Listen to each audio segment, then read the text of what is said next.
Baik, syukran. Jazakumullah khair Ustaz. Allah tasyikan. A'udzu billahi minasyaitonir rajim. Bismillahirrahmanirrahim. Assalamualaikum warahmatullahi wabarakatuh.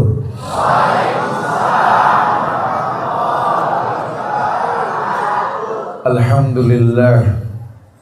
Alhamdulillahilladzi an'amana bi ni'matin katsirah allati bitilka ni'mah na'mal salihan li bahsi rizqa minhu litanawulil jannah min babi husnil khatimah wa innal hamdalillah nahmaduhu wa nasta'inuhu wa nastaghfiruh wa na'udzu billahi min sururi anfusina wa min sayyiati a'malina may yahdihillahu fala mudilla lahu wa may yudlil fala hadiya lahu asyhadu an la ilaha illallah wahdahu la syarika lahu wa asyhadu anna muhammadan abduhu wa rasuluh ya ayyuhalladzina amanu taqullaha haqqa tuqatih wa la tamutunna illa wa antum muslimun ya ayuhan nasu taqu rabbakumul ladzi khalaqakum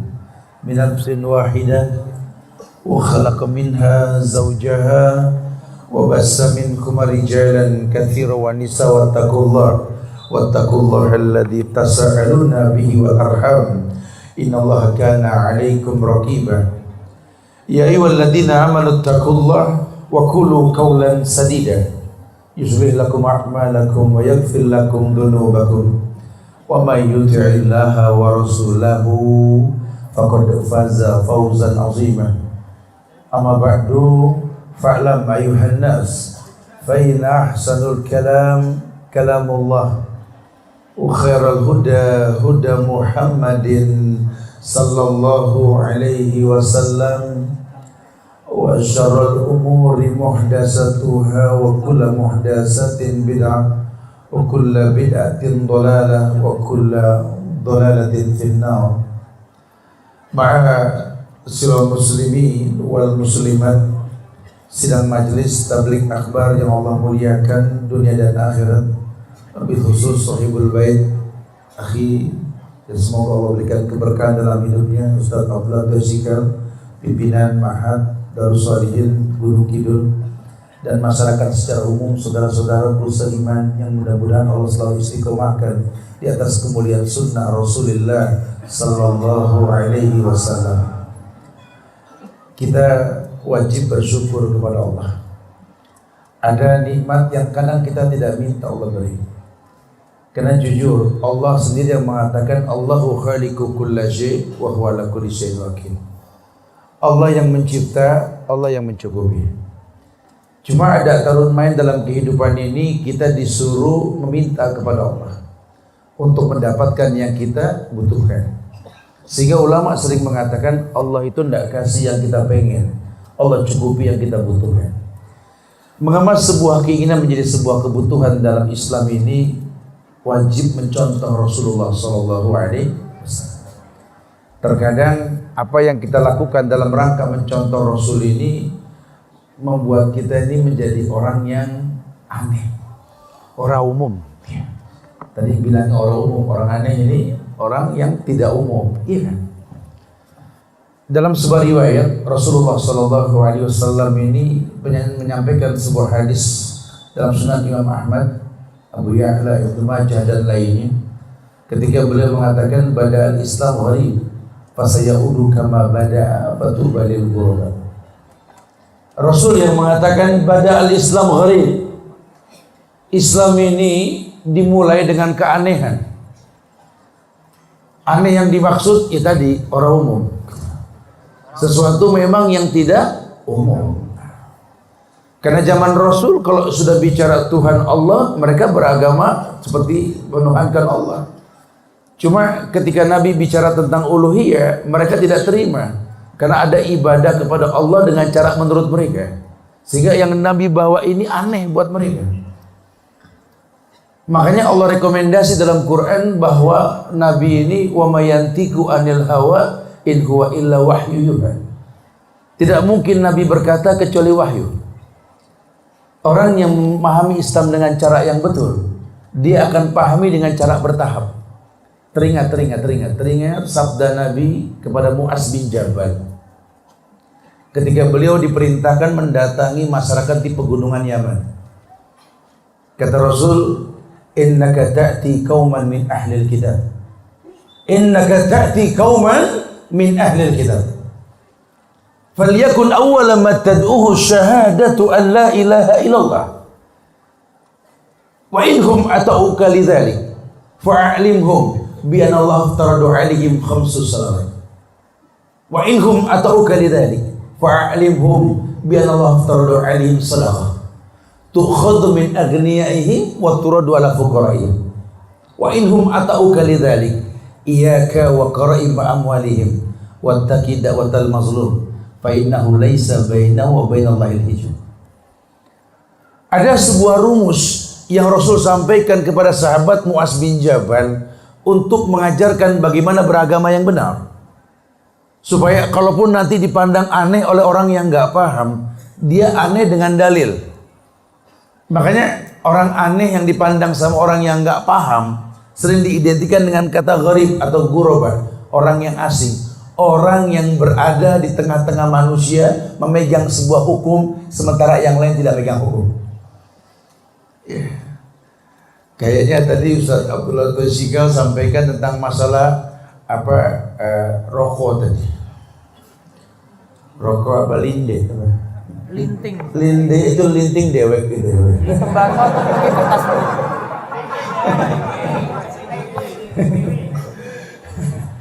Iya.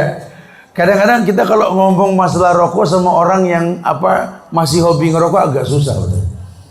Iya, dalam artian bukan berarti kita mengiyakan, itu betul, tidak. Karena kalau yang namanya penyakit ini harus kesentuh dulu baru paham gitu. Tunggu batuk berdarah baru bener darah, ternyata tidak bagus itu rokok ya begitu. Nunggu kolab dulu gitu loh. Mau bilang apa? Manusia kadang-kadang mencintai sesuatu yang dia tidak ketahui. Ini kan berbahaya. Lawang setiap hari rezeki dibakar 20.000, 10.000 sampai 20.000. Itu sebulan, kalau sehari 10.000, sebulan 300.000. Setahun 3.600.000 motong kambing tiap Idul Adha, betul. Ini tidak pernah motong kambing demenan bakar duit. Lagi mana hidup mau berkah? Emang Allah nggak bakal tanya? Itu rezeki itu nikmat, summa la tus'aluna yawma idzin. Cuma permasalahannya kan kalau di tengah masyarakat yang semuanya senang ngebul, ahlul hisab. Susah. Mereka akan membela diri. Ustadz, saya tahu rokok ini tidak boleh, Ustadz. Nah, terus masih dibakar terus. Ya kalau bukan kita yang menghabiskan, siapa lagi? Harus dihabiskan, begitu bahasa. Inna lillahi wa inna ilaihi raji'un. Ya, Allah ciptakan badan ini sempurna. Laqad khalaqnal insana fi ahsani taqwim. Allah telah ciptakan manusia ahsan. Bukan hasan, hasan baik, ahsan terbaik. Dan Allah pengen yang terbaik itu pun diberikan yang terbaik. Kita yang merusak. Makanya kalau dikatakan kerusakan di muka bumi ulah tangan manusia, betul. Nah, buat orang yang mau hijrah berubah ketika tahu ini nggak baik di tengah masyarakat yang masih nggak baik, dia akan dibilang nggak umum. Ini Ustadz ngomongin rokok di tengah masyarakat yang merokok, nggak umum ini. Begitu bahasanya. Itu yang dibilang orang aneh bahasanya. Sama seperti kita menyampaikan sebuah kebaikan di tengah masyarakat yang nggak berbuat baik. Iya. Maka Nabi mengatakan bada'al Islam gharib. Islam itu dulu aneh. Islam yang dimaksud Islam yang dibawa Muhammad tentunya. Karena nanti akan kita lihat betapa banyak orang yang mengatasnamakan Islam, banyak. Betapa banyak orang yang mengatasnamakan Islam. Kita tinggal di negeri yang semua mengaku Islam loh. Ya. Semua orang mengatasnamakan Islam. Apapun dikit-dikit Islam, dikit-dikit Islam. Padahal kalau sudah bicara Islam kita bicara syariat. Ya.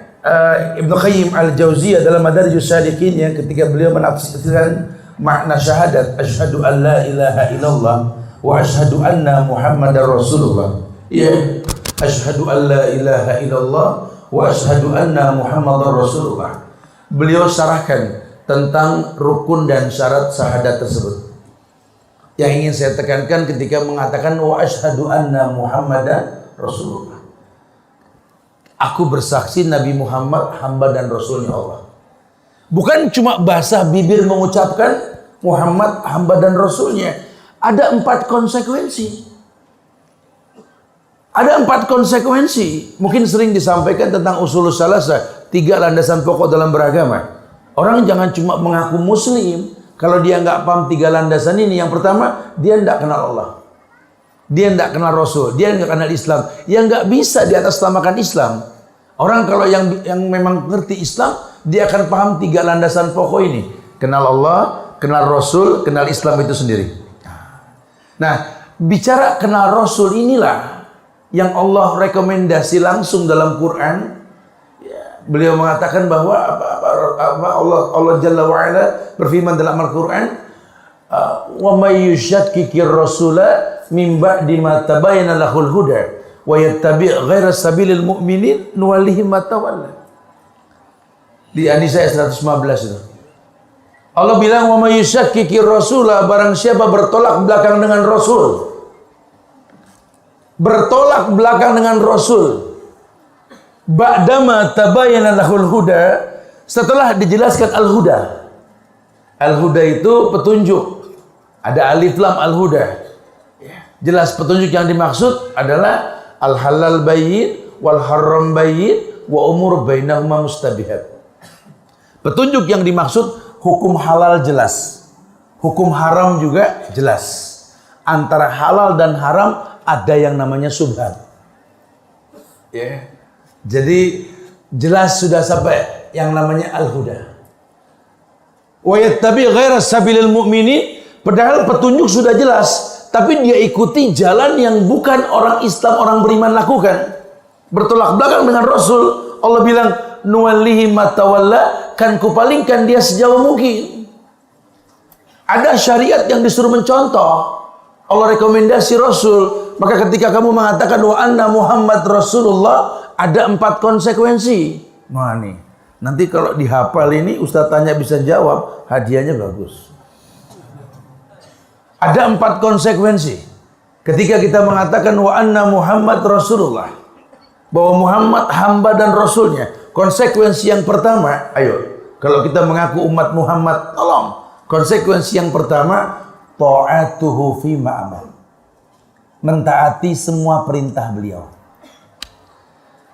Jadi istilah bahwa yang namanya sunnah itu dikerjakan dapat pahala, ditinggalkan tidak berdosa, itu keumuman. Namun kalau ada sunnah yang sifatnya perintah, jadi wajib. Ya, Nabi sholat sunnah, berarti kan Nabi mencontohkan. Cuma beliau mengatakan, "Shollu kama ra'aitumuni usolli." Sholatlah kalian seperti kalian melihat aku sholat. Maka sholat yang wajib ditambah kewajiban lain mencontoh Rasul. Kalau tidak mencontoh Rasul, sholat selesai, cuma nggak ada faedah. Sementara iklan dalam Quran itu kan sholat tanha anil faksa wal munkar. Sholat itu harusnya mencegah perbuatan keji dan mungkar. Lah ini kok orang sholat tetap berbuat keji dan mungkar. Ini yang korupsi ditangkap sama KPK, itu sholat loh. Saya mengajar tetap di KPK, jadi saya tahu sekali yang ketangkap di sana. Nah ini orang-orang sholat semua, bukan orang yang nggak sholat. Menimbulkan kerusakan di negeri ini orang-orang yang sholat. Resikonya apa? Resikonya merusak Islam itu sendiri, karena Quran mengatakan sholat tanha anil faksa wal munkar. Sholat itu harusnya mencegah perbuatan keji dan mungkar. Nabi perintahkan Muaz menyampaikan Islam yang benar saja. Tadi dalam awal saya sampaikan hadis untuk cadangan kita bahas, ya, bahwa dikatakan kalau mereka sudah paham syahadat, suruh berikan ilmu sholat, a'limhum, berikan ilmunya, bi anallahu aftaradu alaihim khamsus sholawat, ada kewajiban sholat 5 waktu. Kenapa? Karena kalau orang sudah sholat, insya Allah dia tidak berbuat keji dan mungkar. Yang jadi permasalahan kenyataannya tidak, Ustaz. Iya, karena sholatnya tidak mencontoh Rasul. Dalam sifat sholat Nabi itu, Syekh Albani mengatakan bahwa 1 rakaat sholat disaksikan lebih dari 700 hadis yang sahih. 1 rakaat berdiri, niat, menghadap kiblat, takbir, ruku, sujud, i'tidal diri. 1 rakaat 700 hadis sahih menyaksikan itu. Nah, kita jarang baca. Contohnya saya contohkan saja yang paling gampang. Kita sholat. Sholat ada rukun dan syaratnya, betul? Salah satu syarat sah sholat adalah wudhu. Di dalam wudhu itu ada rukun yang namanya famsahu biru'usikum, basuh kepalamu. Sehingga membasuh kepala dalam syarat sah sholat wudhu ini hukumnya apa? Wajib. Maka kalau kepala tidak dibasuh, batalah syarat tersebut, hilanglah sholat, betul? Yang jadi masalah, mana yang dibilang kepala? Gitu loh. Semua yang ditumbuhi rambut. Famsahu birusikum, basuh kepala-kepalamu yang ditumbuhi rambut. Berarti apa? Membasuh kepala, membasuh. Dan telinga masuk bagian kepala. Cuma berapa banyak orang yang wudhu geser kopiah?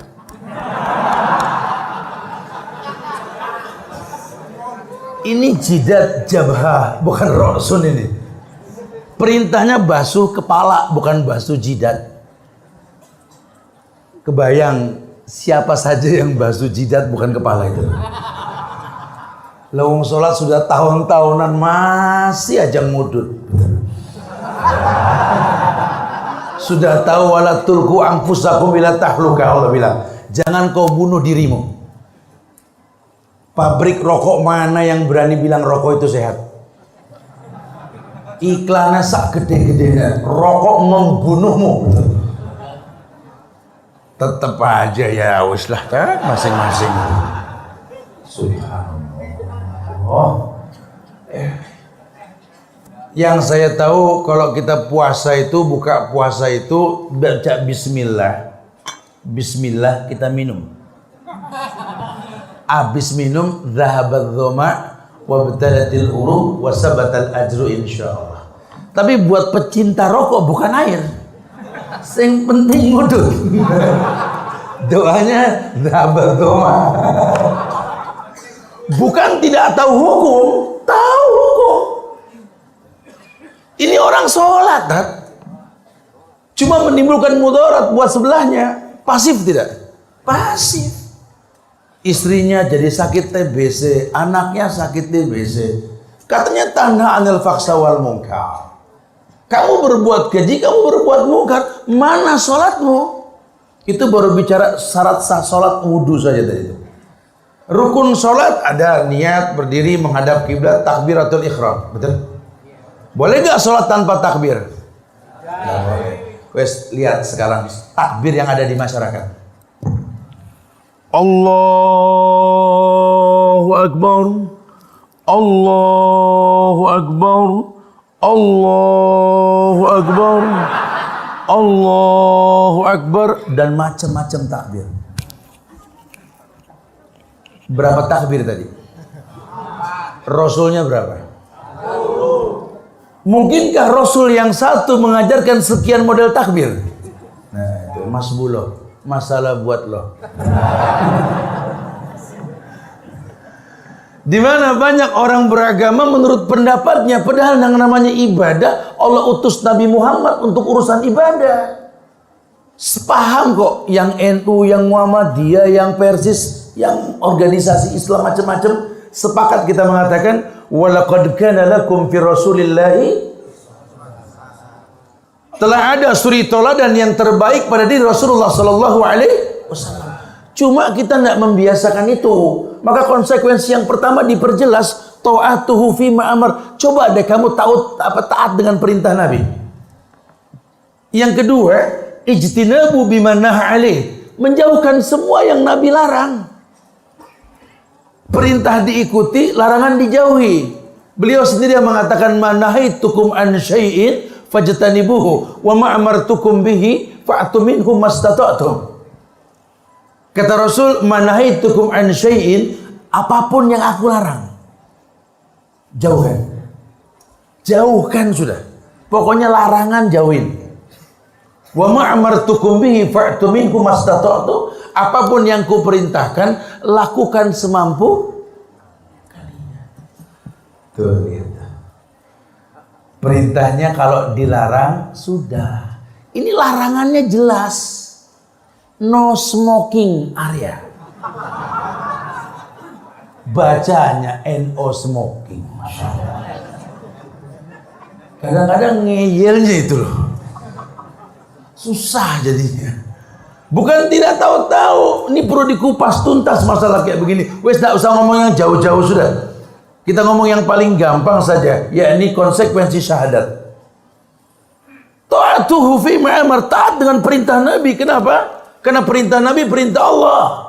Ijtinabu biman naha alaih, menjauhkan semua yang Nabi larang. Larangan Nabi, larangan Allah. Rekomendasi Allah, Allah yang mengatakan apa? Wa ma yantiqu anil hawa in huwa illa wahyu.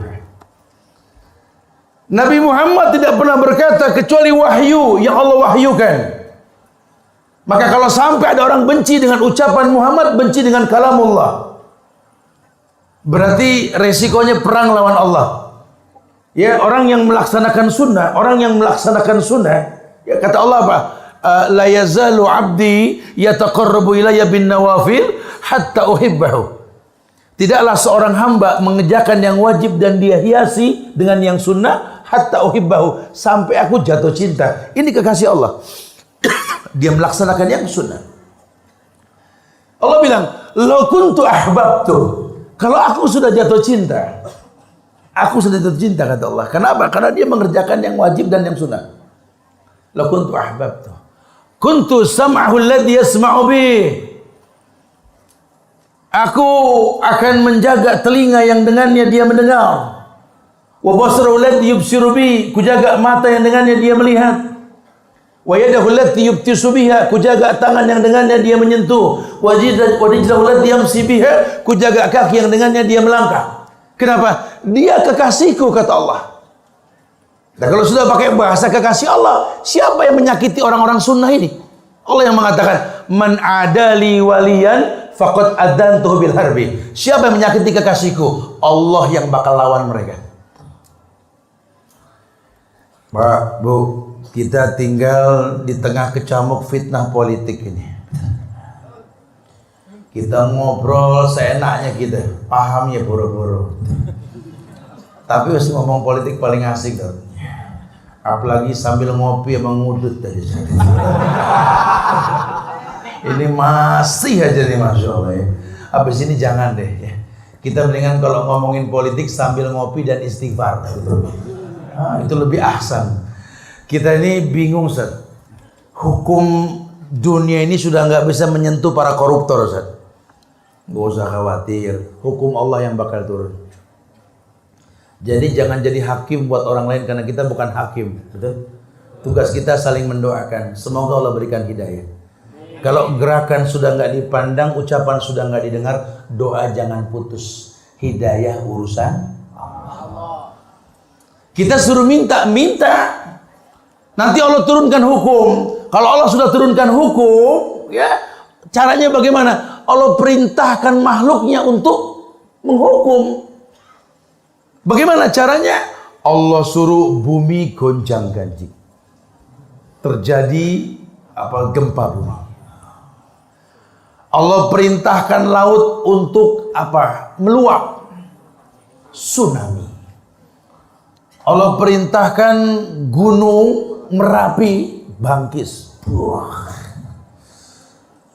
Gunung-gunung yang lain pun demam gemetar. Tanah likuifaksi bergeser. Semua makhluk Allah, betul. Tapi Allah ancam makhluk-makhlukku, jangan menyakiti kekasihku. Terjadi hukum tersebut, Allah akan jaga kekasihnya. Siapa kekasihnya? Tadi yang mengikuti sunnah. Tetap ada ketenangan dalam diri kita, sehingga Allah jaga. Lihat. Maka orang yang betul-betul paham dua konsekuensi pertama ini, Allah akan muliakan dengan kekasih Rasul SAW. Taat dengan perintah Nabi, menjauhkan larangan Rasul. Yang ketiga, yakni tasdiquhu fi ma akhbar.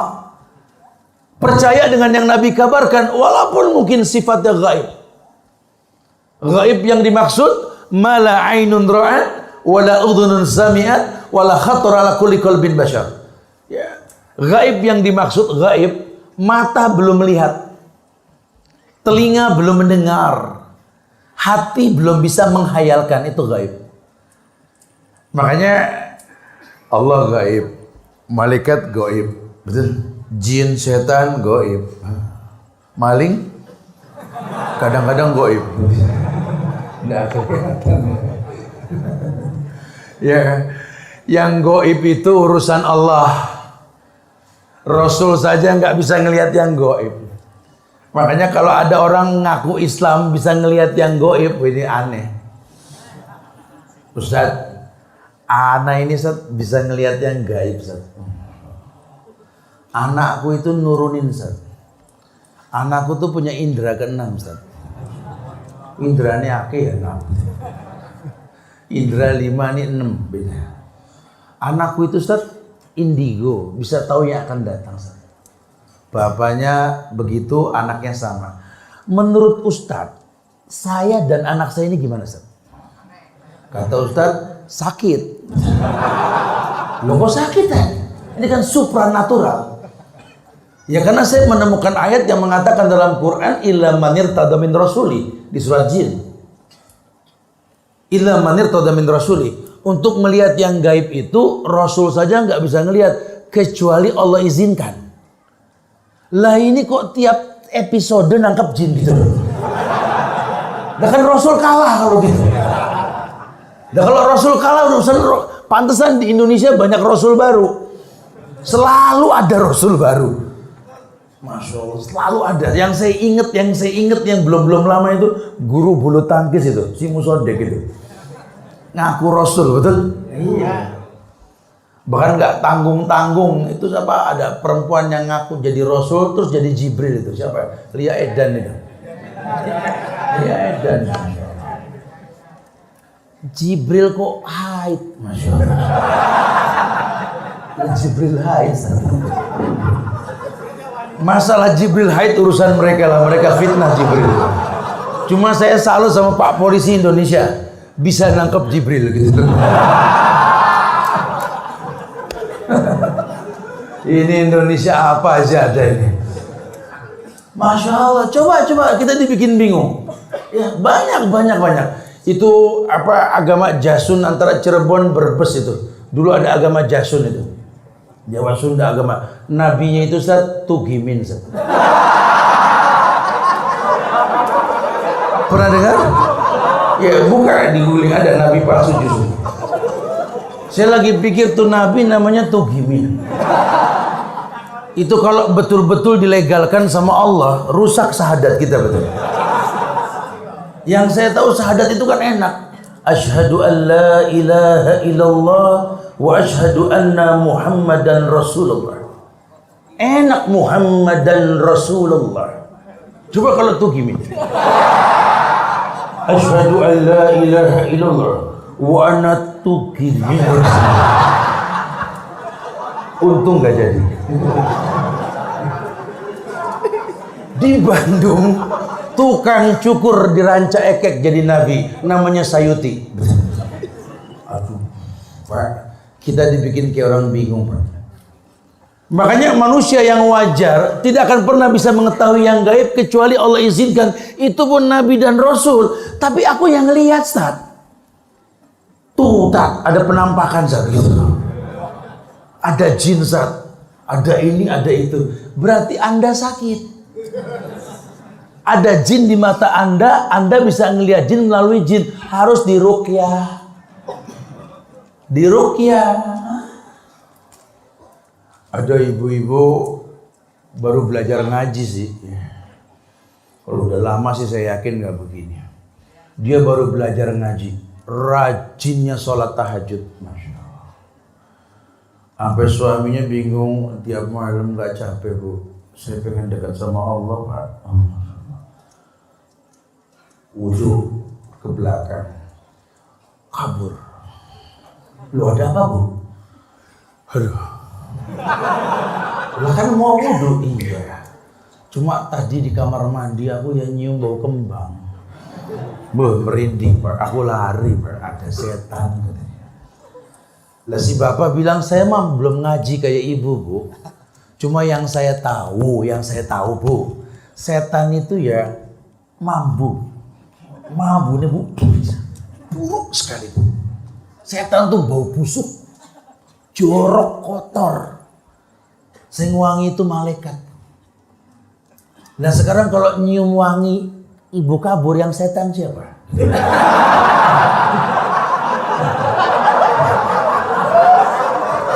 Maaf ini Bu, kata si bapak, saya belum ngaji. Cuma kalau pakai logika saja Bu, setan tuh jorok, kotor Bu. Kita bersyukur gara-gara ibu rajin sholat jadi wangi, ada malaikat. Loh kok kabur? Ini nyium wangi kabur, yang setan siapa sebenarnya? Lihat, ini sudah rekayasa setan supaya kita berteman dengan setan. Masya Allah, ini golok, ini bedok, ini Zat Bu, keramat Zat. Ini peninggalan pendekar Fulan bin Fulan Zat. Kalau malam Jumat tuh bunyi, tek. Ono hadam ya. Inna lillahi wa inna ilaihi rajiun. Itu golok ada khodamnya, ada yang nunggunya, karena kelamaan gak dipakai. Mubazir. Gimana ngusir jinnya? Kasih tukang kelapa. Hilang lah, memang tidak bagi selama ini. Ini setan ini bikin rekayasa ini supaya manusia ini nggak yakin dengan konsekuensi tadi. Maka kalau orang beriman harusnya paham konsekuensi, yakni tasdiquhu fima akhbar, percaya dengan yang dikabarkan walaupun mungkin sifatnya gaib. Mata belum melihat, telinga belum mendengar, hati belum bisa menghayalkan. Tapi kalau Nabi yang mengatakan di mana ada firman Allah, alasannya konsekuensinya jelas.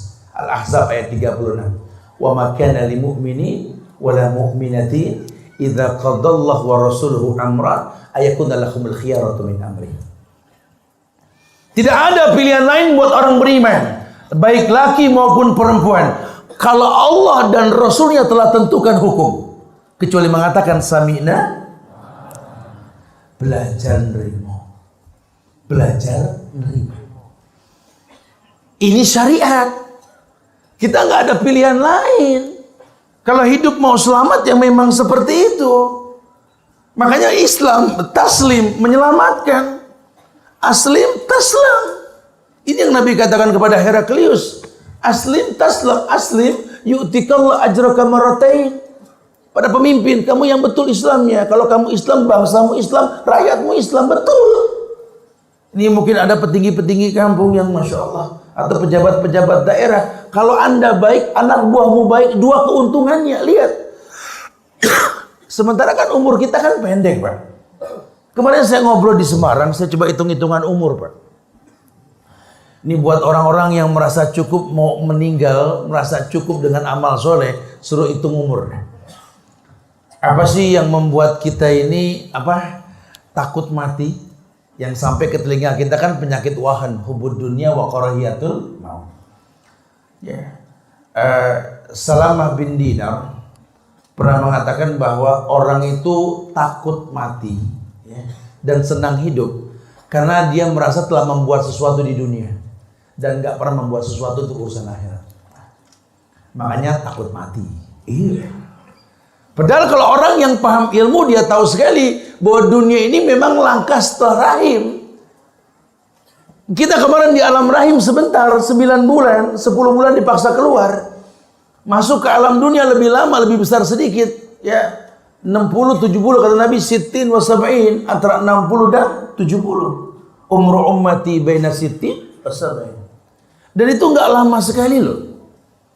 Enggak lama. 60, 70 tuh enggak lama.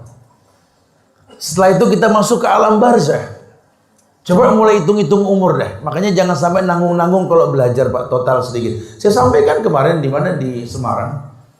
Yuk kita hitung-hitungan umur yuk supaya semangat belajar. Sedikit aja. Kalau yang pintar matematik saya salah, kritik aja langsung. Supaya lebih semangat Orang suka tanya, Ustaz Subhan nggak capek pakai motor kemana-mana? Ya capek lah, masa nggak capek. Terus kenapa kok mau capek-capek? Ya kan dunia sebentar. Saya nggak pengen meninggal dalam keadaan nggak berbuat sesuatu. Nggak, kita harus terus berbuat sesuatu, mumpung masih mampu. Nah, rumusnya apa? Hitung umur. Ya, siapa sih yang pengen umur pendek? Semua pengen umur panjang, betul? Wah, Nabi bilang 60-70. Aqallu zada min zalik. Ada yang lebih dari 70 ada, ya, cuma sedikit.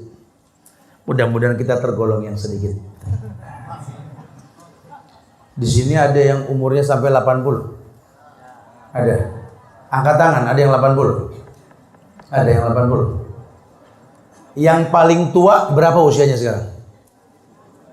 Hah? Datang orangnya, ada. Berapa, Pak? 70. Bapak? 79 ya? Betul. 79. Ada yang lebih dari 79? 72. 79. Berapa, Pak? 79. Ini paling tua 79 sudah. Ya. Kang Esa ini yang 792 kasih amplop. Habis itu suruh jajan. Yang lain aja kiri, 79 dia. 7 tahun maning. Ya. Yang 79 dua-duanya boleh itu. Nanti bisa jajani apa cucunya itu ya. Ibu-ibu ada yang tua, ada yang sampai 80. Berapa? Panitia tolong dengerin berapa paling tua? Wih, cepat berapa? Berapa? Panitia saya enggak dengar apa? Berapa, Ibu? 77. Paling tua 77. Ada yang 80. 80. Wis 80 paling tua 80. Paling tua 80. 80 paling tua. Udah 77 sama 80 paling tua. Yang 77 yang 80 kasih juga. Kasih juga nanti. Nanti bisa diambil di panitia lah, ya. Harus. Dan tolong nih orang-orang tua doakan kami nih anak-anak muda supaya istiqomah ya. Di atas sunnah Rasulullah. Doakan Ustaz Abdul Qais kalau bisa istiqomah memimpin Darus Sholihin ini. Dan menjadi kemaslahatan buat Gunung Kidul insyaallah. Doa orang tua mustajab loh. Ini doa penalti loh, sudden death loh. Wih, jangan main-main sama dua orang tua, Masya Allah. Tertunda kiamat masih ada orang tua yang istighfar malam-malam itu. Jangan main-main. Bu, banyak-banyak istighfar Bu ya, supaya kiamat diundur. Iya. 60, 70 aqallu zada min zalik, sedikit yang lebih dari 70. Mudah-mudahan kita tergolong yang sedikit. Amin. Sopo saya pengen umurnya pendek, Ustaz. Saya bilang, saya pernah nyaksiin ada orang yang berdoa Ustaz, di pojokan masjid minta umur panjang. Ini kisah nyata. Dulu udah lama. Ada orang berdoa, ya Allah, panjangkan umurku ya Allah. Panjangkan ya Allah. Saya sering dengar dia berdoa begitu. Ya saya pikir saya sama-sama orang Islam yang bantu doakan boleh. Saya bantuin ya Allah. Ini orang minta umur panjang ya Allah. Kasih 200. Marah. Lah situ minta umur panjang tadi. Iya 200 katanya. Ini orang minta umur panjang di 200 kayak wedi gitu. Subhanallah. Ya begini Ustaz. Tetanggaku itu 80 dituntun. Sing 85 itu didorong. 200 ya diseret urusan.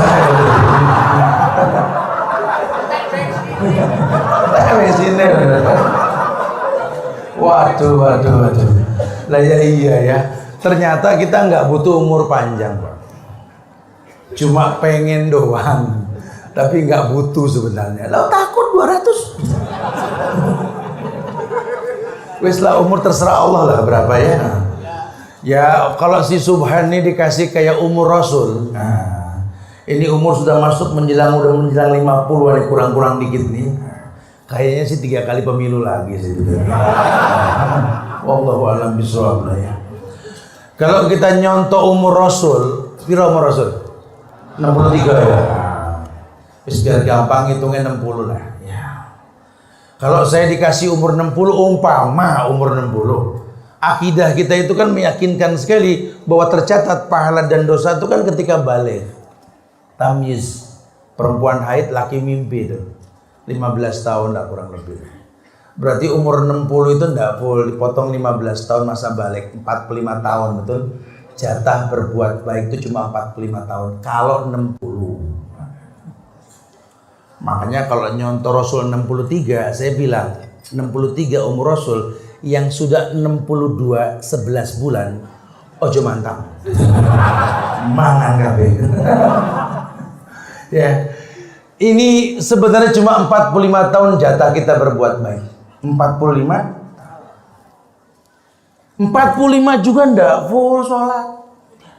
Ya. Lawang teman yang dokter bilang tidur itu 8 jam loh satu hari. Kalau ndak 8 jam nanti kamu tuh pusing, bangun tuh kamu bisa pusing palamu. Itu orang dokter bilang vertigo itu. Vertigo. Vertigo itu kalau ndak diobatin naik vernya. Vertigo, verampe, verlimo. Terus vertigo lah. 8 jam satu hari. 8 jam itu kalau per 24 jam satu hari dikali umur 60 tahun berarti 20 tahun merem itu Pak. Betul? Ya. 8 per 24 kali 60 ya 20 tahun merem berarti kan. Terus merem saja itu apa-apa itu. Umur yang 45 dipotong merem 20 tahun tinggal berapa? 25. Ini masalah 25 tahun juga nggak full. Untungnya sampean tinggal di Gunung Kidul, nggak ada macet. Untung. Coba tinggal di Jogja, Semarang atau Jakarta. Terus urusan macet 2 jam jalan, 2 jam pulang itu. 4 jam urusan macet toh. 4 jam per 24 jam kali 60, 10 tahun macet toh. 25 tahun dikurang macet 10 tinggal berapa? 3 kali pemilu, tepat toh?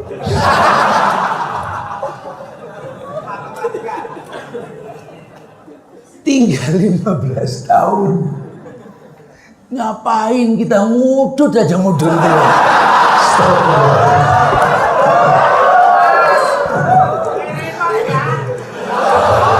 Ini yang begini kuburannya ngebul nanti. Jadi 15 tahun Pak, 15 tahun juga nggak full Pak. Itu belum urusan kondangan, nani, ngetok batu atau apa. Kerjaan kita ini setiap hari selalu ada. 15 tahun nggak ibadah full. Aduh saya sering motong-motong umur paling 7 tahun bersih. 7 tahun. Kebayang tidak kita buang waktu kita coba. Kebayang banyak orang yang adep-adepan ngeliatin kayu, sekak, seter. Panjang umur nih orang itu. Ada yang main gaple, ada yang main remi, ada yang gibah di warung kopi. Astagfirullahaladzim. Lau ta'lamu ma'alamu ladahiktum qalilan labakaitum kasiran, kata Rasul. Kalau kalian tahu, ya aku ketahui, kalian sedikit tertawa banyak menangis, kata Rasul. Itu malaikat maut mendatangi badan anak Adam 11 kali dalam satu hari. 11 kali malaikat maut datang ke badan kita. Berarti hampir 2 jam dalam satu hari malaikat tengoki kita. Yang ditengoki lagi ngebul aja. Pokoknya ini malam habis urusan rokok ini malam. Ya, bismillah mikir lah ya. Sementara ada hadis yang mengatakan yuhsaru yaumal qiyamah bima mata alaih. Orang akan dibangkitkan pada hari kiamat seperti diwafatkan. Nah kalau wafat lagi ngajar, meninggalkan lagi ibadah, lagi tawaf, lagi sholat kan bagus. Nah kalau mati lagi ngudut, dibangkitin ngebul, bareng kretek. Subhanallah. Ya kita tidak tahu, semoga semua panjang umur lah insyaallah ya. Husnul khatimah insyaallah. Karena kita nggak pernah tahu urusan Allah. Tapi intinya penekanan tasdiquhu fi ma akhbar, percaya dengan yang dikabarkan. Pas Nabi yang ngomong sudah percaya. Kanjeng Rasul tidak mungkin bohong sudah. Tugas kita sami'na. Konsekuensi yang keempat, nah masuk nih baru nih. Baru kita masuk materi nih. Jadi berarti bukan dimah aja Pak. Ya, baru masuk yang keempat, la ya'budallaha illa bima syara'a alaih. Tidak beribadah kepada Allah kecuali ada syariat. Nah, ini penting ini, orang umur sebentar agama jangan dibikin-bikin. Mungkin orang bilang aneh karena dia tidak berilmu. Aneh. Lah wong Ustaz tadi masalah takbir saja saya baru dengar loh Ustaz. Kalau situ baru dengar bukan berarti nggak ada di syariat, emang belum nyampe. Karena Ustaz duluan saya sholat lewat itu anti situ, gitu. Bukan itu permasalahannya. Dalam Islam itu bukan umur yang dilihat, dalil yang dilihat. Maka kalau sudah bicara syariat mutlak, la ya'budallaha illa bima syara'a alaih. Tidak beribadah kecuali adanya contoh syariat. Tujuannya apa? Hadis qudsi yang mengatakan oleh Allah berfirman, kullu amal ibni Adam lahu. Kullu amal ibni Adam lahu, seluruh ibadah anak Adam kembali pada si pelakunya. Dan kita pengen terbimbing dengan agama. Makin baik agama kita, makin ada simatuhum min asari sujud. Ada bekas sujud kalau sujudnya betul. Ada bekas puasa kalau puasanya betul. Ada bekas syahadat kalau syahadatnya betul. Nabi lah yang mengatakan.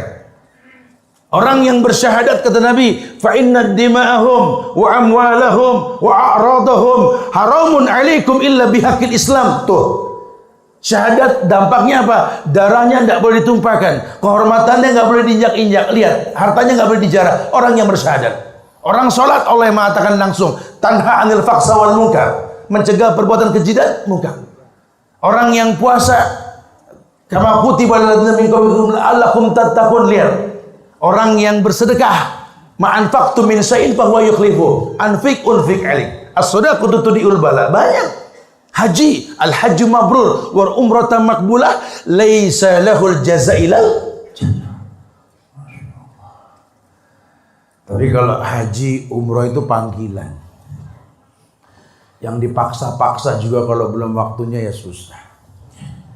Kalau sudah waktunya ya ada aja jalannya. Ya.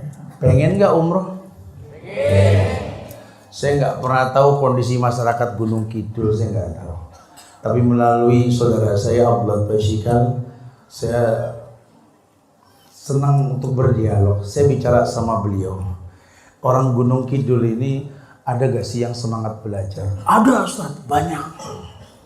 Dari sekian yang banyak tersebut, ada gak yang mungkin Ustaz tahu betul-betul memang layak dia ini untuk melihat rumah Allah? Ya ada Ustaz. Masya Allah. Tolong kira-kira siapa itu yang layak Ustaz? Waduh. Nggak berasa saya lagi dipijit sama Pak Mbah Mbah Suluh yang mijit saya dulu. Lagi mijit-mijit lagi pijit-pijit itu teman saya bisik-bisik Ustaz. Ini kita pengen bisa, kalau bisa ini kita berbagi Ustaz. Ada gak sih Ustaz orang yang pengen diumrohin? Anak nggak tahu daerah sini. Wis tanya Ustaz Abdullah lebih paham. Masya Allah. Ngobrol sambil dipijit. Tadi saya kepleset, jatuh saya di ketepas gitu ya. Jadi pijit sama beliau, Masya Allah. Ngomong, saya bilang sambil dipijit, orang tuh kalau mijit Pak, tadi saya bilangnya orang tua saya tuh bukan pinter mijit, modal minyak kelapa tuh karena ikhlas karena Allah. Kalau mijit anak sakit sembuh, karena yang nyembuhin siapa? Beliau bilang, oh Masya Allah, bisa mijit, bisa ini, nyaman sekali. Beliau denger yang saya ngobrol sama teman-teman tadi. Dan selesai sudah saya ngobrol sama beliau tadi di kantor, asal kusuk ini. Aduh saya juga bingung, saya bukan orang kaya, cuma saya pengen berbagi aja, saya pikir begitu gitu ya. Karena kan mandala ala khairin falahu mislu ajri fa'il. Jadi saya akhirnya ngobrol sama beliau. Siapa sih Ustaz? Kira-kira Ustaz? Beliau sebutkan beberapa orang. Cuman akhirnya bingung lagi siapa. Ya Ustaz kalau dadakan gini ya bingung. Ya ternyata kita kalau ngomong bicara ikhlas betul dari hati yang paling dalam. Saya kok hati saya tadi gitu loh. Ketika saya ngobrol sama beliau, saya dipijit sama beliau juga. Hati saya gitu loh. Ya, sehingga saya tanya sama beliau tentang orang yang saya tadi gitu loh. Kata beliau memang layak Ustaz. Karena Allah juga akan memberikan kebaikan buat orang yang berbuat baik. Mbah Soya mau umroh gak? Ragu ngomongnya mau umroh? Yakin mau? Bismillah, Bapak umroh. Semoga jadi baik ya buat teman-teman yang lain. Saya enggak tahu, saya enggak kenal, saya juga baru ketemu sama beliau gitu ya. Cuma mudah-mudahan Allah jadikan sebagai amsal. Allah kalau sudah panggil orang ada caranya. Yang lain-lain juga bisa nanti insya Allah. Cuma kita nggak tahu nih. Yang penting satu, ngudutnya berhenti dulu.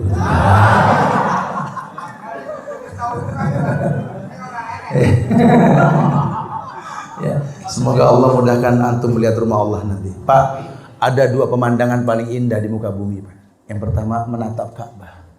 Yang kedua menatap wajah orang tua. Bapak masih ada orang tua? Masya Allah. Tatap wajah beliau, minta doa supaya digampangkan pergi ke rumah Allah nanti insya Allah. Iya. Jujur dalam Islam ini diberikan banyak kemudahan, cuma terkesan gharib. Kalau Nabi mengatakan badal Islam gharib fasayaudu kama bada'a fatuba lil ghuraba, betul. Cuma tuba lil ghuraba, beruntung orang yang merasa asing. Orang yang megang hukum yang dikatakan kal qabid alal jamri, betul. Tapi nggak ada masalah. Karena nggak ada yang berbahaya kalau kita pegang syariat. Tidak ada yang berbahaya. Bahkan Nabi mengatakan kepada anak kecil yang dipanggil si gulam saat itu, yakni Mu'az bin Jabal. Beliau mengatakan, ya gulam, annal ummata law ijtama'at ala yanfa'uka la yanfa'uka illa bi syai'. Aw ijtama'at ala yadurka la yadurka illa bi syai'. Enggak ada yang berbahaya. Cuma banyak orang sekarang yang tidak seperti itu. Kenapa? Karena akidahnya yang berantakan. Takut dibilang aneh. Takut dibilang orang umum. Takut. Padahal kalau memang nggak umumnya ini karena memang orang nggak tahu, malis, nggak ada masalah. Maka belajar untuk mengenal 3 dasar pokok tadi yang dikatakan. Mengenal Allah, mengenal Nabi Muhammad, mengenal Islam dengan benar. Ada tahapan-tahapannya. Kita akan menjadi orang yang mungkin dipandang aneh tapi punya dalil. Gitu. Ini aneh masyarakat Indonesia. Politik begini, pejabat pada berbuat rusak. Kok enggak demo? Emang enggak ada di Islam demo. Nabi yang nyuruh. Beliau mengatakan syibabul muslim fusuk wa qitaluhu kufrun. Mencaci maki orang Islam dari pinggir jalan fasik, membunuhnya kafir. Ruwahut Tirmizi. Lah kita mau contoh Rasul, penyontoh siapa? Kebayang kalau kita nggak paham konsekuensi. Makanya gharib guroba, orang-orang yang beruntung dan diuntungkan sama Allah. Jadilah orang yang gharib asal memiliki hujah dan dalil. Fatuba lil guroba, beruntung buat orang yang gharib. Masya Allah. Ya. Ustaz, kita berdialog biar panjang bahasa karena banyak hal yang harus disampaikan. Baik, selanjutnya ada yang mau bertanya bisa langsung dan bisa juga lewat secara kertas. Tak baca.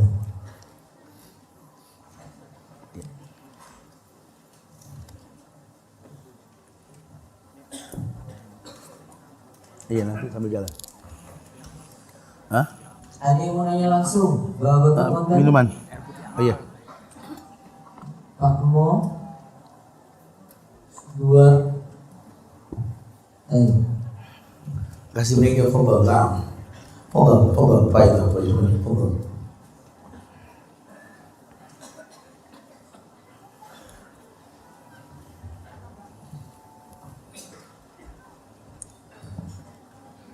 Assalamualaikum warahmatullahi wabarakatuh. Waalaikumsalam warahmatullahi wabarakatuh. Saya Muhammad Mudino dari Tamatan Pak. Masya Allah. Pak Muhammad. Saya dititipi amat pertanyaan kepada Ustadz. Di desa saya ada seorang jejaka Muslim kecelakaan meninggal dunia. Dia. Dia meskipun jejaka sudah punya harta banyak. Iya. Termasuk truknya 4 buah. Oleh ibunya, sebagian hartanya dijual, diberikan tanah untuk diwakafkan. Bagaimana tentang nasib seorang jejaka Muslim yang sudah meninggal itu, akan mendapatkan pahala atau tidak? Waalaikumsalam warahmatullahi wabarakatuh. Iya, bicara waris berarti Pak. Iya. Dia belum menikah. Ya maka jomblo. Maka hartanya itu kembali ke orang tua. Dengan sendirinya kembali ke orang tua. Orang tua yang sudah menerima kemudian membelikan sesuatu dan diberikan pahala buat si mayit ini manis, boleh-boleh saja. Ini orang tua yang masya Allah ini orang tua. Tuh kasih orang tua sepanjang jalan, kasih anak sepanjang jalan. Kalau orang tua meninggal ribut masalah waris. Tidak ada yang kepikir bikin masjid untuk orang tuanya. Tidak ada yang kepikir dapat waris itu bantu apa atau menghajikan orang tuanya. Lihat orang tua. Makanya yang masih punya orang tua cintai orang tuanya. Muliakan insya Allah ya. Masya Allah Pak. Apa nih yang bagus nih? Sifat sholat Nabi ya. Ini kali ya. Baik ya. Ini mudah-mudahan manfaat buku sifat sholat Nabi nanti Pak insya Allah Pak ya. Terus ada lagi silakan. Ya. Assalamualaikum warahmatullahi wabarakatuh. Waalaikumsalam warahmatullahi wabarakatuh. Langsung saya tanya pada Bapak Ustadz, Ya. ini tentang mengenai merokok. Ya. Kalau diri saya, alhamdulillah sudah 7 tahun saya sudah tidak merokok. Alhamdulillah. Tapi saya hidup di masyarakat. Itu kalau misalnya saya kebayan atau rewang di tempatnya orang hajatan atau ibu gitu Pak. Ya. Karena masyarakat pada umumnya yang sangat digemarkan itu tentang merokok. Ya. Kalau misalnya orang kebayan itu ada 60 orang laki-laki, meskipun jatah rokok 1 bungkus. Nah, kalau tidak saya terima, saya takut dikarenakan saya dijadikan orang yang aneh, gitu Pak. Nah, kemudian rokok saya terima. Saya bawa pulang. Tiba-tiba di rumah dijual istri saya misalnya Pak. Iya. Kemudian terus uangnya untuk beli yang apa-apa kebutuhannya. Oke, saya paham. Bagaimana Pak Ustadz? Ya. Solusinya. Assalamualaikum warahmatullahi wabarakatuh. Masalah membeli sesuatu dari keuntungan rokok ini bukan beliau saja. Banyak tanah-tanah di Jakarta itu sudah dikuasai oleh pabrik rokok. Jadi mereka jual rokok, rakyat Indonesia pada kena penyakit, hasilnya beli negeri. Itu di mana di daerah Cempaka Putih itu gudang garam. Ben Hill, Jakarta Selatan itu ya, nyaris ke pusat itu kalau tidak salah Jarum itu. Kalau yang di SCBD Senayan itu Sampurna itu dan lain-lain. Saya kadang-kadang nangis sedih, bangsa ini, negeri saya tercinta Indonesia ini kok bisa dibeli sama pabrik rokok gitu. Sementara rakyatnya sakit, tidak bisa ngomong apa-apa. Kalau umur kita kan saya sudah bilang tadi Pak, paling berapa kali pemilu lagi betul, berapa kali nyoblos lagi. Ini anak-anak kita urusannya Pak. Tanah negeri ini dikuasai oleh orang-orang yang mungkin tidak syar'i, ulah tingkah laku kita sendiri gitu. Makanya yang Bapak rasakan ini sudah terjadi bukan tidak. Gimana Ustaz? Ada bab fikih tersendiri dalam ilmu usulul fiqh itu Pak. Darul mafasid muqaddam ala jalbil masoleh. Mencegah yang buruk terjadi lebih dikedepankan ketimbang melakukan kebaikan. Bapak diundang baik, tapi kalau ada mudaratnya, Bapak tolak undangan karena takut terjebak dalam keburukan tadi, Bapak nggak dosa. Kalau memang rokok itu jelas memang nggak boleh, karena memang jelas emang sekarang MUI sudah keluarkan fatwa kan, haram kan. Dokternya juga yang lebih berilmu mengatakan bahaya. Nah maka sesuatu yang haram dan bahaya, jual belinya haram. Ya, lihat di dol itu semuanya haram urusan ini Pak. Ya, dikasih orang juga wala ta'awanu 'alal ismi wal udwan. Enggak boleh tolong menolong. Serba salah. Terus apa solusinya tadi? Ya wis enggak usah datang atau tolak gitu ya. Ya intinya sih Pak ya, kalau Bapak bisa kasih alasan seperti yang saya sampaikan selesai Pak. Ya. Lawang orang ingin memberikan penyakit perokok pasif itu kan, sampingnya itu kan, jadi perokok pasif itu dia kok tega ngebunuh sampingnya, Kok yang dibunuh pasrah wes bunuh. Ya harus ada defense, ada usaha untuk menghindari itu semua ya. Tapi ya apa ya? Ada amplop gak? Ada. Ada coba. Saya minta satu. Saya minta nih Pak Ahmad nih Pak. Ada. Jadi kedepannya Bapak nggak usah lagi jual rokok Pak. Saya kasih amplop ini langsung Pak. Ya. Nanti bisa diambil panitia. Nanti itu saya kasih amplop buat Bapak lebih dari harga rokok Pak. Ya. Itu rezeki orang yang nggak merokok Pak. Semoga Allah kasih berkah buat Bapak insya Allah. Ini kita jawab. Ustaz, bagaimana kiat-kiat agar kita istiqomah dan agar kita tidak terjerumus di dosa yang sering terulang? Ini pertanyaan istiqomah hampir tiap kota loh ini. Ustaz, bagaimana biar istiqomah? Ustaz, pengen istiqomah. Saya selalu jawab dengan bahasa balik. Saya bilang, kalau minta istiqomah harus tahu istiqomah itu apa. Banyak orang yang bilang, aku tuh pengen istiqomah, aku tuh pengen khusyuk. Cuma gimana ya Ustaz ya? Minta sama Allah, wis minta Ustaz, tapi kok enggak istiqomah, enggak khusyuk. Saya tanya istiqomah apa? Istiqomah itu ya istiqomah Ustaz. Iya, istiqomah apa Pak, Bu? Masa Ustaz nggak paham? Ya Allah, saya paham, saya tanya dulu. Situ kan minta istiqomah sama Allah. Tahu nggak istiqomah itu apa? Ya pokoknya istiqomah lah, Ustaz paham lah begitu. Oke lah. Istiqomah itu kan asataqo imam, meminta kemantapan dari Allah. Yang jadi masalah kita minta ke Allah yang kita tidak kenal. Banyak orang mengaku Islam tidak hafal nama Allah. Itu masalah. Jadi Anda cuma minta ke Tuhan yang Anda tidak kenal. Emang begitu Ustaz? Allah yang bilang, walillahi asmaul husna fad'uhu biha. Allah punya nama yang sempurna, minta dengan nama tersebut. Banyak orang Islam nggak hafal nama-nama Allah. Banyak, bukan tidak. Gimana kita minta kepada Tuhan yang kita tidak kenal? Sama khusyuk. Aku tuh pengen khusyuk loh Ustaz. Ya khusyuk itu apa sih artinya? Khusyuk itu apa ya? Khusyuk tat begitu. Ada yang bilang kalau khusyuk itu aku tuh merem tat. Khusyuk kok merem? Aku nyureng tat. Macam-macam pada khusyuk. Padahal ayat mengatakan antakhsha'a qulubuhum li dzikrillah. Khusyuk itu datang karena mengingat Allah. Ini masalah buat kita. Kita pengen istiqomah tidak kenal Allah, pengen khusyuk juga sama. Bahaya.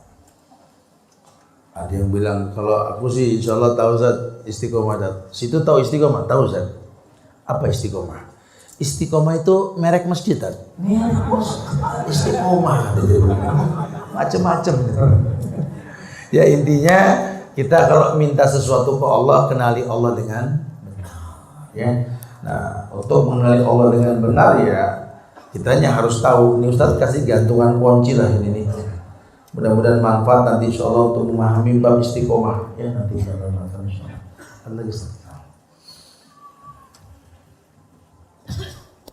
Pak Ustaz mau nanya, kalau sholatnya masih bolong-bolong, konsekuensinya bagaimana Pak Ustaz? Udhulu fisilmi kafah. Perintahnya itu masuk Islam menyeluruh. Ustaz, kalau sholatnya masih bolong-bolong gimana konsekuensinya Ustaz? Sabda Nabi itu as-shalawatul khams. Ketika menjelaskan tentang akimis sholat, perintah mendirikan sholat, as-shalawatul khams, sholat yang 5. Bahasa kemuas tadi. A'limhu bi anallahu tardu alim khamsu sholawat. Jadi yang namanya syariat itu adalah sholat 5 waktu, rukun Islam. Lah kalau bolong-bolong nggak 5 waktu ya bukan sholat namanya. Jelas dosa besar. Bahkan dalam sebuah riwayat dikatakan dosa orang yang meninggalkan sholat wajib lebih dari zina. Kita kemarin ada satu orang nulis masalah zina halal rame. Si Ajis itu. Dia nulis zina itu boleh sebelum nikah asal jadi katanya. Asal jadi nikah boleh. Rame baru tulisan. Ya, emang salah tuh orang, saya nggak membenarkan. Ini ada yang sering depan mata kita orang ngerjain dosa lebih dari zina, nggak sholat nggak rame gitu. Sepanjang jalan menuju Gunung Kidul itu kapling banyak dijual, KPR, BTN dan lain sebagainya. Ya, perumahan riba. Riba itu sama dengan zina sama orang tua. Ini banyak yang kadang-kadang kita nggak paham. Makanya ya kalau bolong-bolong begitu suruh tobat. Ancamannya berat loh. Al-ahdu bainana wa baina syirik wal kufur tarkus shalah. Yang membedakan dengan kafir musyrik salat. Faman taraka faqad kafara. Yang ninggalinnya kafir. Ancamannya kafir. Bahkan sebagian ulama mengatakan kalau suaminya nggak sholat atau bolong-bolong sholatnya, nasihatin. Kita nggak boleh gampang mengkafirkan orang. Nasihatin. Kalau masih tetap bolong-bolong dan dia nggak sholat, hubungan suami istrinya zina. Jatuh talak. Kenapa perempuan soleha nggak boleh nikah sama laki-laki kafir? Karena nggak sholat, ancamannya berat. Dan kalau dia sudah kafir, dia meninggal, tidak boleh disolatin, waris tidak sampai. La yuwarisul kafiril mu'min walal mu'minil kafir. Panjang bahasannya nanti. Jangankan bolong, lalai saja sholat tapi lalai. Fawailul lil musallin. Celaka ini orang. Dia sholat tapi celaka. Alladzina hum an sholatihim. Karena lalai. Kebayang ya? Baik. Ustaz, bagaimana cara menasihati orang tua yang masih merokok padahal dia tahu kalau rokok itu haram? Ya kayak Ustadz barusan ngomong gitu aja sudah ya. Sebenarnya kalau sama orang tua bukan ke inti permasalahan sih ya. Mengajak dia berbuat baik itu tawaran Quran itu wasohibhuma fid dunya ma'rufa. Jadikan orang tuamu sohib. Sohib apa artinya? Konco, sahabat. Jadikan orang tuamu sahabat. Lah kita nggak bersahabat sama orang tua, pengen ngelarang ya nggak bisa. Coba kamu jadi orang sukses dulu. Bayari orang tuamu umroh. Tuntun dia, ayo Pak. Bismillah, Allahu Akbar. Subhanallah walhamdulillah wala ilaha illallah Allahu Akbar. To'af. Bapakmu senang. Sambil selesai 7 kali to'af, ajak sholat di Makom Ibrahim. Selesai sholat 2 rakaat bisiki Pak. Mudah-mudahan bisa berhenti rokok Pak ya. Di depan Ka'bah kita berjanji nih Pak. Bohong orang tua tuh nggak rontok hatinya. Ya Allah, insya Allah. Ini kadang-kadang kita ngasih belum. Hidup numpang. Makan bareng-bareng. Sambil makan makanan bapak yang beli. Aja ngerokok Pak. Ya orang pantas ya. Nggak tepat. Kita belum ngasih ke orang tua, tapi mesti ngasih nasihat. Bukan nggak boleh, boleh. Cuma nggak pas. Kasih dulu tahabu. Saling memberi hadiah, timbul cinta dulu. Ukuran dakwah sama orang tua tuh Pak ya. Ini ukuran dakwah nih. Ya. Kita nih kalau dakwah pengen sampai, jadilah orang yang dinanti. Jadi ukurannya tuh orang tua tuh memang kangen sama kita. Kalau memang kita baik. Ini orang tua tiap hari panjang mata ini. Celana, celemu. Nyari apa Pak? Ini anak mau datang ini yo. Yo dia datang, mukanya berbinar-binar ngelihat anaknya datang. Nah, anak datang ngomong apa aja didengar. Tapi kalau orang tua nggak pengen kita datang, berat. Pucet Bapak. Ada apa Pak? Ini anak mau datang, ya Allah dia datang juga. Mendingan pulang dah, nggak usah datang. Kedatangannya nggak dinanti, jadi orang yang dinanti. Maka saya suka bilang sama teman-teman, kalau sama orang tua jangan hitung-hitungan. Ini musim mangga ini.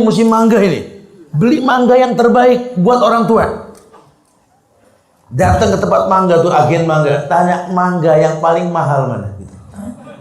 Yus ada duit tuh. Sing anak merek itu, stiker itu. Wis gagah. Buat apa? Buat orang tua. Begitu harus. Orang laki secantik apapun istrimu, selucu apapun anak-anakmu, ibumu, ayahmu, baru istrimu. Beli mangga yang banyak. Panggil istri, sini sayang. Ini ada mangga ini. Pilihin yang kecil dan yang besar. Yang besar, yang kecil. Ini yang besar, ini buat ibu, buat bapak. Kita yang kecil. Didik begitu. Orang tua tidak boleh selamanya kalah. Yang terbaik. Jangan seoles di dadanya. Ini banyak anak sekarang, Allah, cuma gara-gara sudah nikah lupa cara ngomong sama orang tua. Dandan rapi, baju bagus. Orang tua nanya, mau kemana nak? Bajunya koyo bagus ya. Kelambinnya Masya Allah, subhanallah. Mau kemana? Oh ini mau ketemu orang hebat. Bos, kalau nggak rapi nggak enak. Wis seoles di dadanya, ya Allah. Itu bos sama saya hebatan mana? Pernah gak kita pakai baju bagus? Orang tua nanya, mau kemana nak? Rapi bener, mau ketemu sama ibu. Mau ketemu sama bapak. Pernah? Gimana mau berkah hidup? Sementara ini ridallah fi ridal walidain wa sukhtullah fi sukhtil walidain. Getar langit kalau ridho orang tua sudah kita dapat, tidak ada yang susah dapat. Kadang-kadang kita nggak bisa meletakkan rasa tersebut. Semoga kita jadi anak yang soleh, insyaallah ya. Bagaimana cara kita seorang anak menasihati orang tua tanpa harus menyakiti perasaannya agar keduanya bisa seakidah dengan kita? Ini sama bahasan tadi. Bersahabatlah dengan orang tua kita. Bersahabatlah. Jadilah anak yang soleh. Anak yang menjadi aset orang tua dunia dan akhirat. Orang tua itu segalak-galaknya orang tua itu kalau sudah tidak ada baru terasa. Baru terasa. Ayah yang kelihatan galak, ibu yang kelihatan galak, udah nggak ada baru berasa. Ada kajian tentang orang tua saya di YouTube itu banyak. Nanti dikasih bantuan kunci biar dia lihat nanti Al-Azbi channel ada Ustaz Sulman bakti pada kedua orang tua. Saya pernah didatangi sama seorang anak muda itu yang komplain sama saya tentang orang tuanya yang galak. Ayah saya galak, saat ibu saya cerewetnya orang, tidak ada akur sama mantu. Iya. Nih si ibu bapak ngomong ke saya pegel sama anak yang lawan sama orang tua pas sudah nikah. Saya bingung bela yang mana ini, dua-duanya pintar ngomong. Hingga satu waktu saya dapat pelajaran dari anak saya itu. Ya, saya pulang dari luar kota, saya dikasih kopi, saya bawa duku, anak saya nyemplungin duku, ramai itu di YouTube aja. Anak saya boya, ngambil duku nyemplungin ke kopi. Saya baru berasa jadi orang tua di situ. Masya Allah. Udah lucu aja udah, anak nyemplungin duku ke kopi lucu aja udah. Diaduk-aduk lagi. Hati saya ngomong, ya Allah, kalau nanti saya kayak anak kecil udah tua. Anak saya pulang kerja sudah dewasa, pulang kerja mau ngopi tak cemplungin duku, marah enggak gitu. Pasti marah gitu. Dia duduk di pangkuan saya nanya, Buya ini apa, Buya ini apa, Buya ini. Semua ditanya, karena saya punya kebiasaan kalau pergi pulang pakai motor duduk naruh barang depan meja. Nggak ada satupun yang dia tanya yang saya nggak jawab. Saya takut dia kecewa. Buyanya sering pergi, jarang ketemu. Saya kata ini handphone Buya ini, buku yang dikunci, semua saya jelaskan. Saya berpikir kalau nanti saya sudah tua cerewet kayak anak kecil gini. Anak saya pulang, saya cerewet, kamu dari mana sama siapa di mana berapa? Mau nggak dia yang jawab? Mungkin dia mengatakan Buya cerewet. Saya bilang sama dia jujur. Kasih orang tua sepanjang jalan, kasih anak sepanjang jalan. Gini. Kamu anak muda sini. Sekali-kali kamu lihat ayahmu sedang tidur. Ini rumus nih. Supaya kita punya rasa cinta sama orang tua. Lihat ayahmu sedang tidur. Lihat. Iya, lihat. Lihat wajah orang tua kita yang sedang tidur. Supaya kita tahu ayah kita bukan ayah kita yang 10 tahun yang lalu. Ya Allah, ayah, Masya Allah, kerut di kening ayah sudah mulai tampak. Lihat, matanya yang hitam sudah mulai bersepah putih. Coba lihat, giginya sudah mulai tanggal, kukunya coklat berbenturan dengan batu kerikil yang keras. Lihat kakinya. Lihat. Ini orang yang Anda benci. Ini orang yang Anda bilang super galak. Kamu yang benci sama ibu kamu, yang kamu bilang cerewet, gak ada akurnya sama mantu. Sekali-kali kamu lihat ibumu sedang tidur, coba. Lihat ibu, lihat. Wanita tua yang sedang tidur. Ya Allah, mama, ibu. Ketika ibu sudah mulai tampak, lihat. Mata ibu yang indah hitam sudah mulai bersepah putih, coba lihat. Pipinya yang cabi sudah mulai turun. Gigi sudah mulai tanggal. Ibu kita bukan ibu kita yang 20 tahun yang lalu. Dia nenek tua sekarang, lihat. Lihat. Pegang tangannya, coba. Urat tampak di mana-mana. Ini orang yang kau benci. Ini orang yang kau tidak suka karena tidak akur dengan istrimu. Subhanallah. Mending besok temui dia. Ambil tangannya, cium, rasakan wangi kulitnya. Rasakan. Karena mungkin sebentar lagi daging bangkai yang kau cium dari mereka. Air mata tidak menghidupkan air kita. Air mata tidak menghidupkan mereka kalau mereka sudah wafat nanti. Dan masa itu akan datang. Mereka terbujur kaku nanti. Kakinya mulai menguning, dingin, napas naik sampai ke lutut hingga di dada.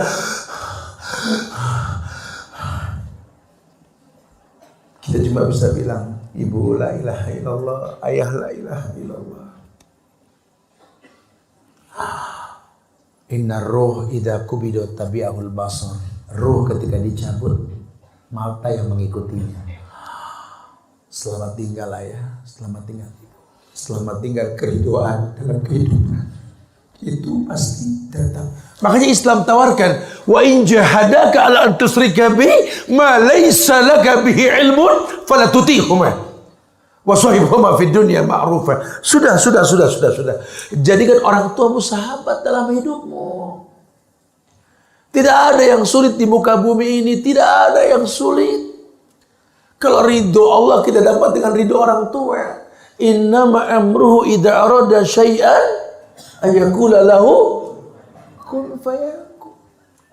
Selesai semua urusannya. Cuma kita pengen sukses tanpa ridho orang tua ya susah. Sudahlah, kumpulkan uang, tinggalkan kebiasaan merokok, menabunglah. Satu hari 20.000 kita bakar, tabung sehingga sebulan 600.000, betul? Setahun 7,2. Tidak sampai 3 tahun Anda umroh bersama orang tua.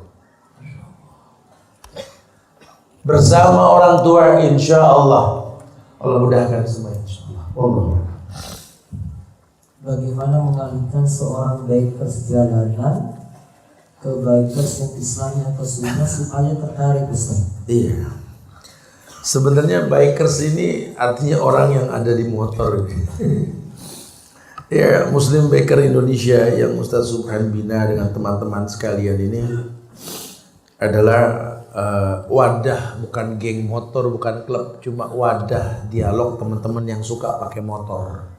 Saya bilang sama teman-teman biker, Ustaz, bikers itu dekat dengan sorga, dekat dengan neraka, saya bilang. Dekat dengan neraka gampang emosi karena di jalan. Tapi bisa dekat dengan surga kalau taat sama Allah, taat sama Rasul, taat sama pemerintah. Saya bilang sama biker, kalau pengen jadi Muslim Biker Indonesia, tolong jangan pernah bawa kendaraan tidak pakai SIM. Haram, nggak taat sama pemerintah. Jangan pernah punya kendaraan tidak ada surat.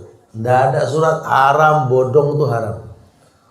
Ini kadang-kadang ustadz juga banyak yang pakai motor bodong tidak punya SIM. Gimana ilmunya mau bermanfaat? Gimana ilmunya mau bermanfaat? Masya Allah. Ya. Dengan cara yang baik, dengan cara yang halal. Saya sempat tanya juga sama Ustaz Abdul Syikal tadi. Andai di Gunung Kidul ini ada orang yang layak dapat motor, kira-kira siapa, Ustaz? Beliau juga kasih bocorannya. Cuma saya hanya menyiapkan kendaraan tersebut. Ada, Ustaz, orang yang rajin berdakwah, Ustaz. Suami istri Masya Allah nanti mana jadi gini. Aduh, saya jadi malu ngeliat orang-orang tua semangat, saya bilang. Ya udah teman-teman Muslim Baker Indonesia nih melalui ketuanya Pak Sekjen tentunya nanti akan memberikan 1 kendaraan sepeda motor pada malam hari ini. Siapakah yang bakal mendapatkan itu ya? Sedekah diem-diem Bu, jangan rame-rame. Ya, nanti ada yang lebih berhak lah. Saya cuma tim hore saja lah. Ya, mudah-mudahan kendaraan tersebut manfaat insyaallah dan kita kebagian pahalanya insyaallah. Tapi sih intinya ya, kita harus tahu bahwa zaman Nabi itu orang naik keledai, naik kuda, naik onta. Sekarang ya enggak, naik kuda besi gitu. Ya enggak mungkin lah pakai kuda mau kemana? Darus Solihin. Ya, penuh urusannya sih. Kita naik kuda besi, motor ya, tapi sebatas kemampuan kita. Jadikan motor sebagai alat bantu untuk sebuah kebaikan. Kenapa? Lebih cepat, lebih simpel, lebih gampang. Ya, jadi dengan dialog begini dia akan paham, oh iya ya, ternyata saya harus jadi bikers yang betul-betul mengerti agama seperti Muslim Baker Indonesia, menjadi wadah dialog keagamaan. Allahu a'lam. Pertanyaan terakhir Ustaz. Baik. Ana insya Allah bulan depan akan menikah dengan akhwat kelahiran Brebes. Sedangkan asal anak dari Maluku. Ibu anak menginginkan anak dan istri tinggal di Maluku. Ampun Ustaz, jauh Ustaz. Dan anak setuju. Namun istri menginginkan tinggal di Jogja agar lebih dekat dengan daerahnya tadi. Selain itu istri calon istri tadi beralasan agar lebih dekat dengan ibunya juga. Bagaimana keputusannya? Ini kalau perkawinan Timur sama Jawa, kayaknya antum yang jawab Ustaz, jangan aneh yang Beliau satu contoh bukti bahwa kita siapapun jodoh kita itu kalau Allah yang ngatur bagus insyaallah. Jadi maslahat. Tapi intinya sih sebenarnya Nabi hanya mengatakan ya ma'saros sabab man istata'a minkumul ba'a falyatazawwaj. Ya. Wahai pemuda pemudi yang sudah mampu menikah, menikahlah. Kalimat mampu ini luas karena konsekuensinya kalau laki menikah harus bisa menjadikan perempuan ini al-wadud al-walud. Nabi mengatakan al-wadud al-walud. Kenapa al-wadud baru al-walud? Al-wadud itu perempuan yang penuh kasih. Jangan sampai menikah nanti malah ngelawan gitu. Karena ada di surat Al-Isra itu fala taqullahuma uff. Kita nggak boleh bilang uff sama orang tua. Suara lebih keras tuh nggak boleh. Nah, ketika ijab kabul, saya terima nikahnya Fulanah binti Fulan dengan mas kawin seperti yang disebutkan, dibayar tunai sah. Saat itu dari pundak mertua, suami ambil tanggung jawab, pindah ke pundak dia. Ketahuilah wahai perempuan, sekarang dia suamimu dan dia orang tua untukmu. Maka dulu kamu nggak boleh bilang sama orang tuamu, kalau bilang durhaka kamu tanggung dosa. Sekarang kamu jadi istri, pun kamu nggak boleh bilang sama suami kamu. Karena kalau kamu bilang durhaka, suamimu yang nanggung. Beda dengan dulu. Sehingga lelaki kalau sudah menikah, tanggung jawab itu nggak main-main. Dosa istri dia yang nanggung. Siapapun suamimu, siapapun istrimu, bisa gak suami membuat istri tidak ngelawan? Bisa gak istri menjadikan lelakinya yang Nabi katakan khiyarukum linisaikum, yang paling baik di antara kalian, yang paling baik dengan perempuan kalian? Ini istitoah, kemampuan. Masalah tempat tinggal kamu yang menentukan. Saya pengen nikah sama kamu, kamu ikut saya. Dari ta'aruf sudah ada bahasa basi nih. Kalau oke, khitbah. Kalau enggak ya cari yang lain. Jangan dipaksakan. Ini belum nikah saja sudah berantem masalah rumah, betul? Keong aja akur masalah rumah. Betul?